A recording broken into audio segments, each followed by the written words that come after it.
Alright, so it's June 24th and time for an update finally. After all the storms, everything's come back really well. Banana plants are starting to do really good. But one good surprise is on the lime tree. I've got a whole bunch of new fresh leaves that are coming out and new sprouts, but the best part is way down here below. See if I can find one here. And it's going to be pretty hard. We finally have new blooms and actually some limes. Although, there we go, there's one. See if I can actually get some type of a zoom on it. It's not real good, but there's actually several that are back in there, and looks like I'm actually going to have some limes. However, many more months before they're going to be ready. The ladyfinger from Troy, looking really good. It's got the pup that's on the side. Not real tall, but it's real healthy and looking great. Sorry for the air conditioning noise, but this time of day it doesn't ever cut off since it's over 100 degrees. So the Rojo's looking great. The leaves on this thing are beautiful. They're actually more colorful, I think, than the Dwarf Cavendish. See if I can get a little better shot here.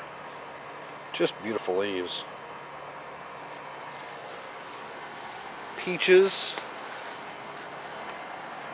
You know, it seems like this tree takes longer to make peaches than any of the other trees around here. I'm going to say probably another 3 to 4 weeks and those ought to be ready. Sprayed the grass yesterday to kill some weeds, and looks like I got a little bit of drift on my flowers because that one's going to be dead in a couple days. Now, one thing I've learned on the containers, they need a whole lot more fertilizer than anything else. I guess it just uses so much.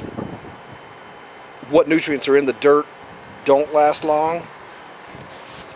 But I've already pulled a ton of these Cajun bell peppers off here, and I mean, they're really good.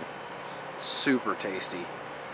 My regular bell pepper plant, pretty much nothing left on it. I pulled everything off, and I've just really started fertilizing this stuff that's in the containers here in the last week, and I've seen a lot of growth since then, just in 1 week. So looks like I just need to get a little busier. Jalapenos are looking good. This guy's covered up in jalapenos.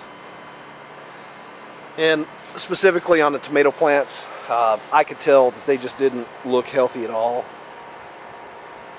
But since I've started using a fertilizer on them, I've got a lot more tomatoes that are actually making. Tops of them is a lot deeper green color and starting to get a lot healthier. But probably one big thing, here's a little baby eggplant just coming out. This plant, what I want to show you, the last plant, is the Cherokee Purple. That, if you notice the size of the leaves on this thing, they're real small, scrawny.